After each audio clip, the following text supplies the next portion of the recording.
Fred Moore here, keynote speaker, entertainer, and bald dude. Bald guy. Oh, I got a little fuzz. I need to shave. Sorry about that. I apologize.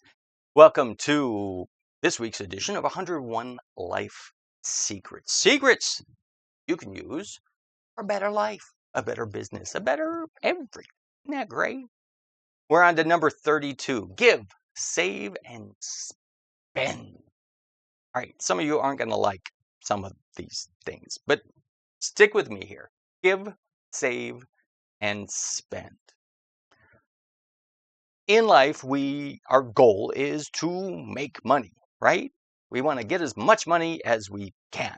That's our goal. We need to make money so we can spend the money, right? So we can spend the money on a place to live, on a car to drive, on food to eat, on things that we want, on putting our kids through college and raising our children, or buying things for our spouses and wives and girlfriends and whatnot. Hopefully you have just one of those, not multiple. All right. Give, save, and spend is a formula that I like to use. It's an old tried and true formula. A lot of money experts, a lot of money gurus talk about this and the importance of it. The first one is give, and that's the hardest one, isn't it? You've worked hard to get you some money. Why would you want to give this money away?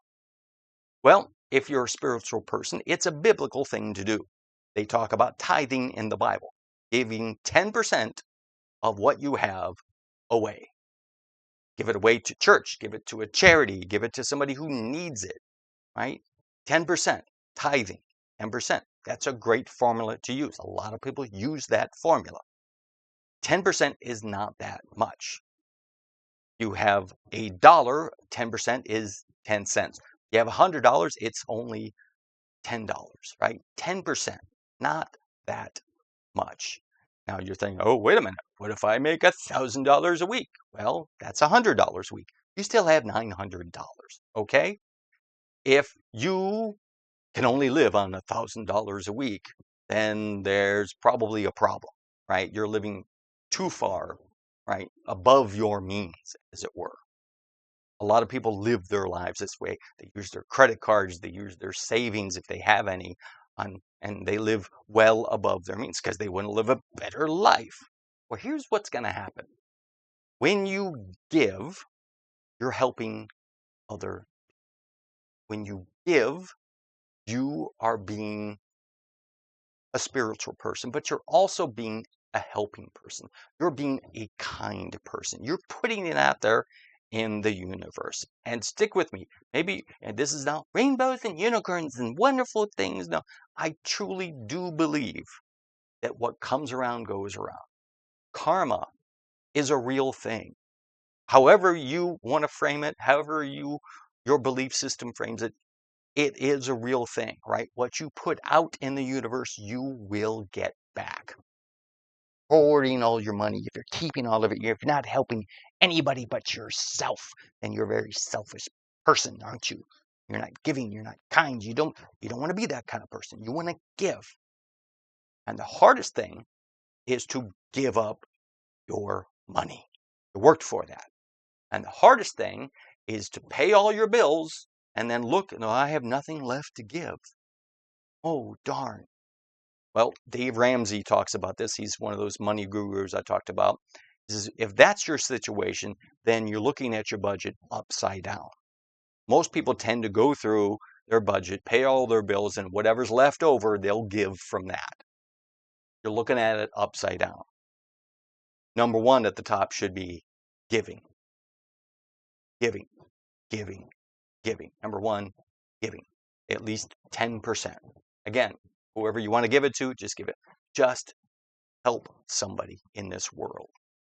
If everybody did this, everybody, the whole world would be so better off than what it is right now. Give. Save is the next one. What? Save.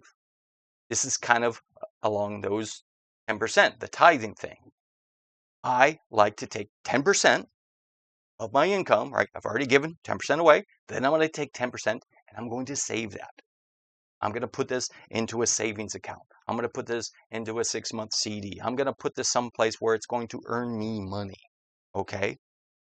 10%, boom, go and say it's called paying yourself first. Really, it's paying yourself second because you already gave away some money, right? Mike Michalowicz's Profit First, great book. This is his idea, his principle that he shared. This is where I learned it from. There's other people that talk about it as well. But pay yourself first, right? Because you never have enough money left over after paying all your bills to be able to do anything with it. Now, whatever the percentage is, that's up to you.